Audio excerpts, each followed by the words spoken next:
Willkommen wieder bei einem neuen Video. Heute mal wieder mit einem Video über den Drift MX5. Und heute werde ich hingehen und einmal die Kühlung bei dem MX5 ein bisschen angehen. Ich hatte euch ja schon mal in dem Video, wo ich den Zahnriemen gemacht habe, hatte ich euch ja schon mal gezeigt, wie der Wasserkühler aussieht, beziehungsweise in welchem Zustand er ist und wie die Kühlflüssigkeit aussieht.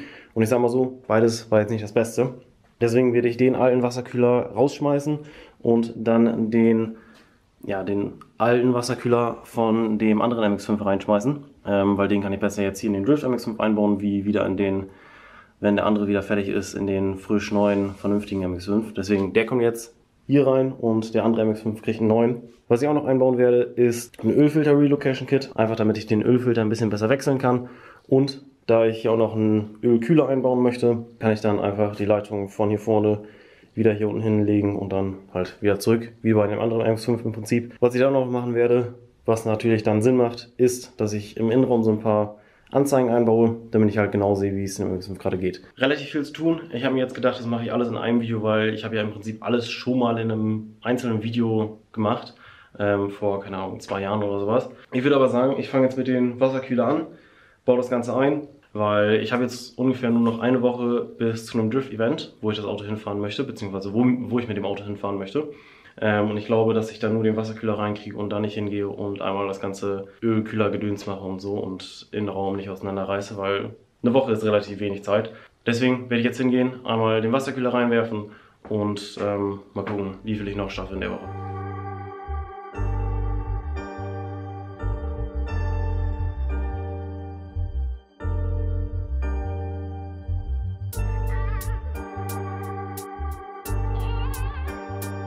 So, wie ihr gerade gesehen habt, der Wasserkühler ist jetzt drin. Der ist auch wieder komplett befüllt, entlüftet. An sich werde ich jetzt hingehen und für euch ist es jetzt eine Sekunde, für mich ist es ein paar Tage. Ich werde jetzt das Drift-Event fahren und danach, ja, mit dem ganzen Kühl-Upgrade, mit Ölkühler und sowas, werde ich dann weitermachen. Aber ich fahre jetzt erstmal das Event und werde euch danach sagen, wie das so gelaufen ist. So, ich bin gestern auf dem Drift-Event gefahren. Das Video dazu könnt ihr jetzt hier oben irgendwo angepinnt sehen. Wie ich schon gesagt habe, hat das dann nicht so gut geklappt. Wo ich die ganzen Achten und die Kreise gefahren bin, ist der Wagen überhitzt.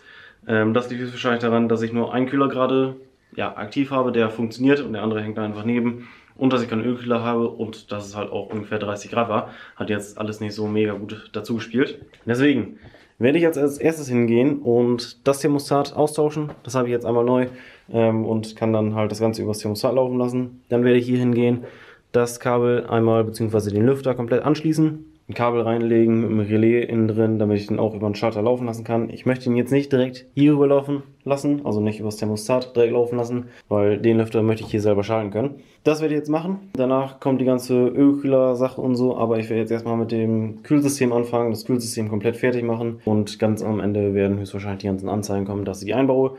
Aber ich mache jetzt erstmal, dass die beiden Lüfter funktionieren.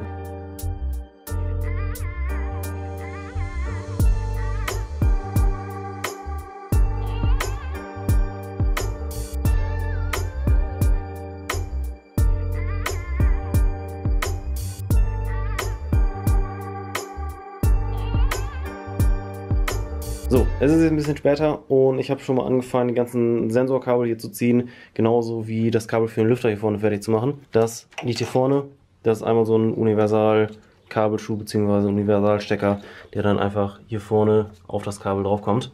Ja, ansonsten habe ich hier noch den Öldrucksensor verkabelt, genauso wie das Kabel schon mal gezogen für den Öltemperatursensor und das Kabel für die Wassertemperatur, die wieder genauso wie bei anderen MX5. Hier kommt wieder so ein Adapter rein und dann kann ich dann einen Temperaturfühler dran machen und der Temperaturfühler geht dann hier vorne aufs Kabel. Die Kabel gehen dann hier einmal so rum und dann in den Innenraum rein. Ich bin auch schon mal hingegangen und habe hier vorne für den Ölfilter bzw. für das Reroute Kit von dem Ölfilter oder Relocation Kit von dem Ölfilter habe ich hier schon mal das Ganze vorbereitet. Habe ich genauso gemacht wie bei meinem anderen MX5.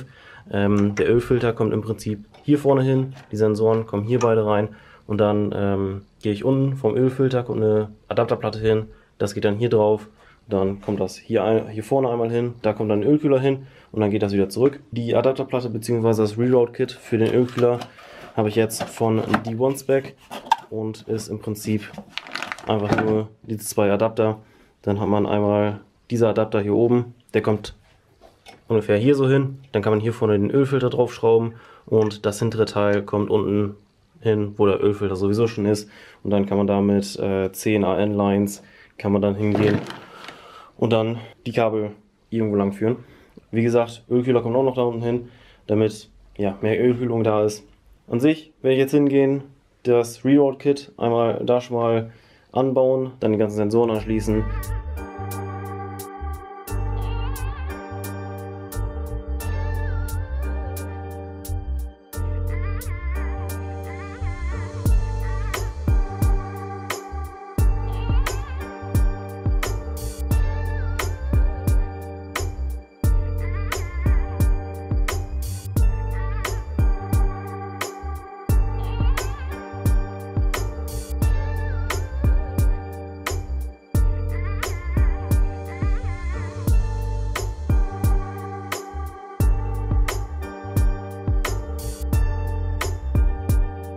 So, die Sensoren sind jetzt alle dran. Ich habe hier auch schon mal den Ölfilter, genauso wie das Relocation Kit oder beziehungsweise einen Teil des Relocation Kits, habe ich schon mal eingebaut. Hier ist einmal Öltemperatursensor und Öldrucksensor. Und ich habe die Kabel auch schon mal hier so ein bisschen schön ummantelt. Da ist so eine Nylon-Ummantelung, die auch Hitze ab kann. Das werde ich dann hier später so schön rumbinden und dann einmal da vorne bis vorne in die Firewall reinlegen.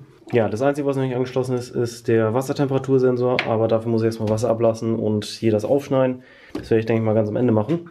Das ist jetzt alles gemacht und jetzt wird darum entschieden, wo hier vorne der Ölkühler hinkommt. Ich hatte den Ölkühler ja beim anderen MX5, hatte ich den hier auf der Seite, direkt vorm Ladeluftkühler und vorm Wasserkühler. Und jetzt werde ich, denke ich mal, den Ölkühler nach links entpacken, aber nur damit ich hier mehr Platz habe und das sind halt kürzere Wege von Ölkühler zu Reroad bzw. allgemein zum Motor hin. Und da muss ich halt nicht so viel Leitung haben.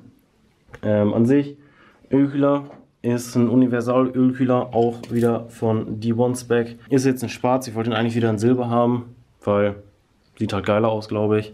Aber in Schwarz ist es auch nicht schlimm. Ist ja an sich, tut es ja trotzdem den Job. Ja, der muss hier vorne irgendwo hin. Ich will ihn so ungefähr... So, ich habe euch mal noch einen Boden gestellt, weil da kann man das ein bisschen besser sehen und ich kann halt auch den Ölkühler in beiden Händen hochhalten. Ich werde den, denke ich mal, jetzt wieder hier vorne einmal so montieren. Ich weiß nicht, ob ich den direkt Spack vorm Wasserkühler mache oder ob ich da so ein bisschen Platz lasse. Auf jeden Fall soll das dann im Endeffekt so aussehen, dass der Ölkühler hier vor ist. Ich werde jetzt hingehen und den Ölkühler im Prinzip hier so eine Halterung bauen. Also von hier vorne ist eine Schraube, kann ich gleich mal zeigen. Hier ist eine Schraube, dann einmal so rausgehen, dann so ein Metallstück einfach hier rum bis hier hinten hin und dann ist hier wieder eine Schraube. Das ist dann von unten schon mal fest und dann will ich hoffen, dass es alles im Prinzip fest ist und dass der nicht mehr rumwackelt. Hier an den Schrauben werde ich das dran machen und dann im Prinzip hier einmal so ja, eine Auflage bauen, sage ich jetzt mal. Ich weiß auch nicht, ob das der einzige Kühler ist. Somit habe ich dann halt noch ein bisschen Platz, um das Ganze zu erweitern. Sprich, hier vorne einen Ölkühler hin und hier dann noch vielleicht einen anderen Kühler, weil, wie ich vorhin gesehen habe, habe ich hier und allgemein hier um das Reservoir relativ viel Servoöl. Ich denke mal, dass das bei dem Drift-Event ein bisschen überkocht ist. Dann habe ich nämlich die Möglichkeit und packe hier rechts direkt noch einen Ölkühler hin. Dann habe ich hier mal einen ganz normalen Ölkühler, also einen Motorölkühler und einen Servoölkühler. Ich werde das Ganze jetzt machen. Ich werde dafür, denke ich mal, ganz normales Blech nehmen. Also für die Halterung werde ich höchstwahrscheinlich ganz normales Blech nehmen, irgendwie 1 mm. Das sollte dann wohl halten, wenn ich hier 2 Eckpunkte mache. Ja, ich werde jetzt mal die Halterung bauen und den Ölkühler schon mal montieren. Und dann sehen wir uns gleich wieder, wenn das Ganze montiert ist und hoffentlich sehr, sehr gut aussieht.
Der Ölkühler ist jetzt fest. Wie man hier sehen kann, ich habe jetzt nur unten eine Befestigung gemacht, weil der hängt so fest dran. Den kann ich selber nicht mit der Hand irgendwie bewegen, wenn ich jetzt hier dran ziehe oder so. An sich bin ich einfach hingegangen und habe hier unten ein 1 mm dickes Blech genommen. Ist so ein ganz normales Reparaturblech. Das habe ich dann einfach hier und hier gebogen. Dann bin ich hier an der Seite hingegangen und habe das an den Kühler festgemacht. Sprich, hier ist der Kühler fest und dann habe ich hier ein kleines Blech genommen und das dann hier an diesem Bogen dran geschweißt. Drunter habe ich dann nochmal so eine Querstrebe, sage ich jetzt mal, gemacht. Einfach nur, damit das besser hält, weil wenn ich jetzt einfach nur die Platte hier oben hätte, dann wäre es hier in der Mitte komplett durchgebogen, weil es halt nur 1 mm dick. Und jetzt, da mit der Verstrebung, funktioniert das oder hält das sehr, sehr gut. Ich kann hier in der Mitte drauf drücken und es verbiegt sich gar nichts. Deswegen oben brauche ich den jetzt nicht unbedingt festmachen. Da kommen sowieso noch die Leitungen dran, die werden einmal hier rauskommen und der hier geht hier unten lang. Und wenn ich jetzt hier noch einen Kühler hinpacke, für zum Beispiel Servo oder sowas, kann ich den einfach direkt daneben packen, weil wie man hier sieht, habe ich darauf geachtet, dass das Ding relativ genau in der Mitte ist. Jetzt muss ich nur noch hingehen und die ganzen Leitungen verlegen. Die Leitungen gehen unten, wo der normale Ölfilter normalerweise sitzt, geht das von dem Reroute-Kit. Das geht dann einmal hier vorne drauf, dann geht das von hier halt einmal durch den Filter hier hin. Und dann habe ich mir überlegt, gehe ich hier mit dem 90 Grad, mit dem 180 Grad, gehe ich hier rüber und packe das dann hier zwischen diese kleinen beiden Bleche. Da passt ein 10 AN, gehen hier perfekt durch. Das kann ich dann hier unten drauf tun, gerade drauf, einfach komplett hier so runter, zack, gerade drauf. Und dann geht es einmal durch den Kühler durch. Und den hier mache ich mit dem 90 Grad, gehe ich dann entweder hier vor, dahinter oder irgendwie so quer so ein bisschen vor den Kühler runter und friemelt das dann da unten irgendwo durch. So ist der Plan. Hier ist auch das Ganze, was ich dafür benötige. Ich habe mir hier von Bad Motorsport ein paar Fittings gekauft. Das ist halt hier, oh, das ist kein Fitting, perfekt. Sind halt hier ganz normale 10 AN Fittings. Und das hier ist dann so ein 10 AN Schlauch, ist mit Nylon umwickelt und innen drin, glaube ich, noch irgendwie Metall oder so. Ich würde sagen, die Kabel mache ich eben fertig, sind insgesamt 4 Kabel, sollte also nicht unfassbar lange dauern. Und dann sehen wir uns gleich wieder, wenn ich die 4 Kabel fertig habe.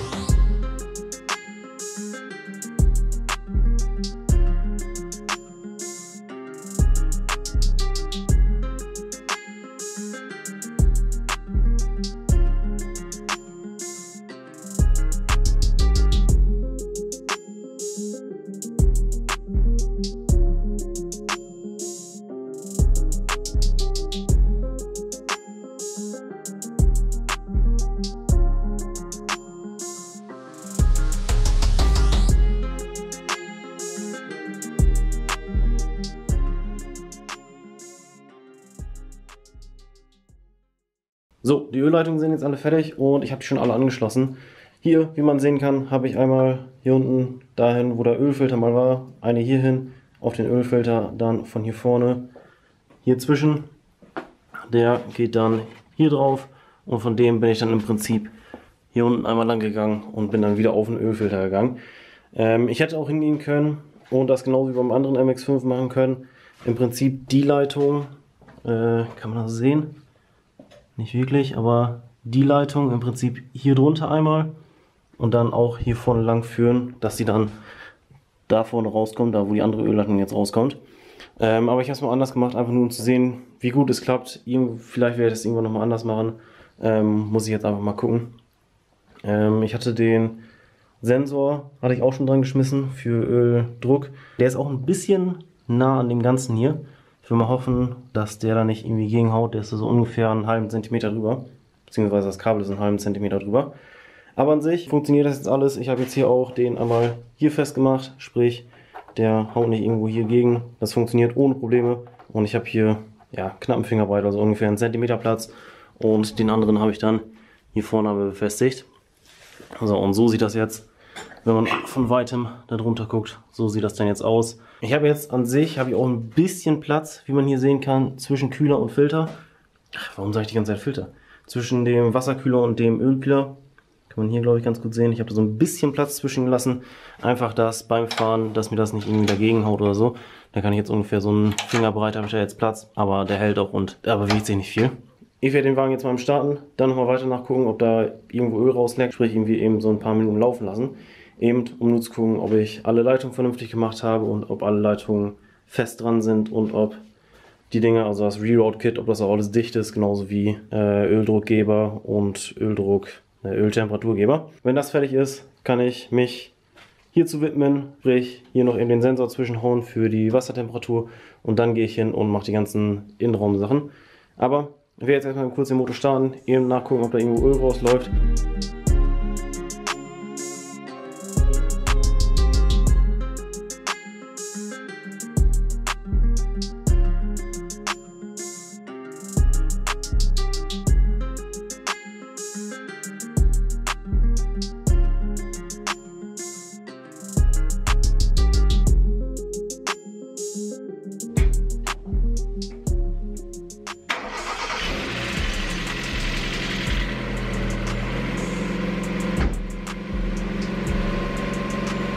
Es ist jetzt alles im Motorraum fertig und alle Sensoren sind dran, alles was dran sein muss, ist dran. Hier habe ich einmal den Wassertemperatursensor bzw. den Block, wo der Wassertemperatursensor da drin sitzt. Der geht dann einmal von hier da hinten lang und dann in den Kabelbaum da rein. Und ich muss schon ganz ehrlich sagen, wenn man hier so ein paar AN-Lines drin liegen hat, das sieht schon sehr, sehr Premium aus. An sich, wie gesagt, ist hier vorne alles fertig und jetzt muss ich das, was ich hier gemacht habe, muss natürlich auch noch einen Sinn haben und deswegen muss ich im Innenraum auch nochmal die ganzen Sensoren bzw. die ganzen Anzeigen muss ich auch noch anschließen. Im Moment im Innenraum sieht so aus, da habe ich schon ein bisschen auseinandergerissen. Die Sensoren bzw. hier habe ich schon ein bisschen was angelötet. Das ist Öldruck, glaube ich, und das ist Öltemperatur. Die habe ich schon hier hinten dran gemacht. Dann muss ich die einfach nur noch in die Anzeigen reinstecken. Und die Wassertemperaturanzeige, die kommt genauso wie beim anderen MX5 hier vorne rein. Die wird einmal ausgetauscht. Und dass wir dann zu einer digitalen und auch vernünftigen Wassertemperaturanzeige umgebaut, weil die Wassertemperaturanzeige, die man da jetzt drin hat, die ist eher so ein Schätzeisen und da kann man nicht wirklich was dann ablesen. An sich werde ich jetzt hingehen, die Kabel da unten einmal vernünftig verlegen, dann hier alles vernünftig hinlegen, hier natürlich auch noch die Anzeige reinbauen und ja, die ganzen Anzeigen überall reinbauen, die ich haben möchte. Das werde ich jetzt machen und dann sehen wir uns gleich wieder, wenn ich die ganzen Anzeigen drin habe und alles schön und vernünftig ist.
So, es ist alles eingebaut. Alle Anzeigen sind drin, alle Anzeigen funktionieren. Genauso wie hier unten der Schalter für den Lüfter und genauso wie diese Anzeige hier vorne für die Wassertemperatur. Ich habe jetzt hier nochmal 2 Punkte gemacht. Da kann ich dann noch 2 andere Schalter rein tun. Das mache ich aber gleich weg, weil ich hätte mir auch einfach aufschreiben können. War jetzt nicht das Klügste. Hier kommt dann höchstwahrscheinlich nochmal irgendwie ein Schalter hin für Licht und vielleicht irgendwas noch anderes. Aber erstmal habe ich den Schalter hingemacht. Ja, dieses Panel ist 3D gedruckt, wie man unschwer erkennen kann.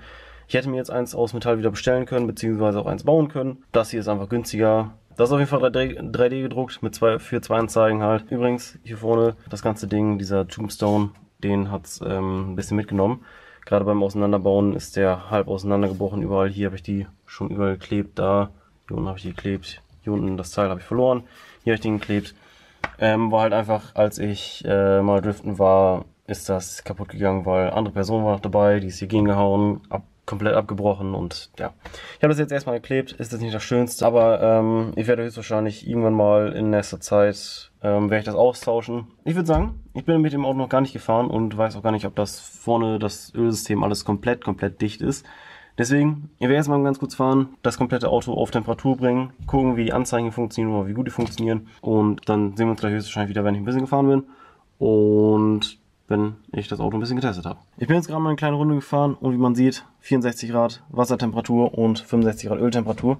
Es funktioniert alles so, wie es soll. Natürlich zeigt die Öldruckanzeige jetzt gerade nichts an, weil das Auto ist halt aus, aber ich glaube, ich habe das ja vorhin schon gezeigt. Der Lüfter funktioniert auch wunderbar. Sobald ich ihn anhabe, geht die Wassertemperatur relativ schnell nach unten. An sich funktioniert alles so, wie es soll, außer dass ich vorne ein kleines Problem habe. Und zwar ist der Öldrucksensor hier vorne am Ölfilter bzw. an dem Reroute Ölfilter Mounting Place, keine Ahnung wie es heißt, der ist undicht, sprich der hier unten. Ja, ich bin ungefähr 2 Kilometer gefahren und habe ich ein bisschen Öl gerochen, bin ich angehalten und es lag unterm Auto und hier vorne, da drin und da hinten und hier war alles voller Öl. Zum Glück war es nicht auf der Seite, weil wenn das auf der Seite gewesen wäre, dann wäre das alles auf den Krümmer gekommen und dann hätte höchstwahrscheinlich das Auto angefangen zu brennen. Und ich sage mal so, wenn das Auto in Flammen steht, ist es nicht das geilste Erlebnis. Ich spreche aus Erfahrung. Ich habe auch schon mal den Öldrucksensor rausgeschraubt, um einfach mal zu gucken, warum der undicht ist. Und ja, der Fehler war einfach, dass der Öldrucksensor nicht konisch verläuft, sprich das Gewinde vom Öldrucksensor nicht konisch ist, so wie ich das eigentlich bestellt hatte. Ja, kann ich jetzt auch nichts dran machen. Ich werde mir jetzt einen neuen Öldrucksensor bestellen, weil ich möchte jetzt nicht unbedingt mein Öl verlieren, während ich fahre. Ist an sich relativ doof, das soll schon da bleiben, wo es sein soll. Aber dann würde ich sagen, das war es mit dem Video. Ich hoffe, das hat euch gefallen. Wenn es euch gefallen hat, könnt ihr einen Daumen hoch geben. Und dann würde ich sagen, haut rein, bis zum nächsten Mal und tschüss.